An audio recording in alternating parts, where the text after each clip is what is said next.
ওরা দেখ নতুন বউ বাড়ি নিয়ে আসে, তুই কী করলি বলতো? হ্যাঁ, একটা তো এই বয়স পেরিয়ে গেলে আর আসবে না।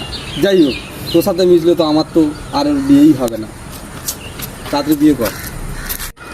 হিন্দিক ছেলে পটল আমাকে এত বড় কথা বললো, সাধুবাবু আমাকে বর দিয়েছে, চল দেখিয়ে দেবো আজ।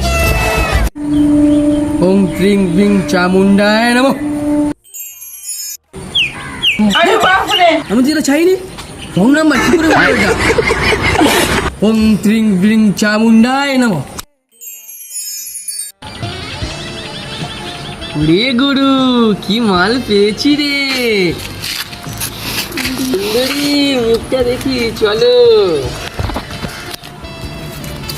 আরে মাল পেয়েছি। যা, এ বিয়ে করে দিল, তাহলে আমাদের কি হবে? দূর, এ জীবন আর রাখবই না।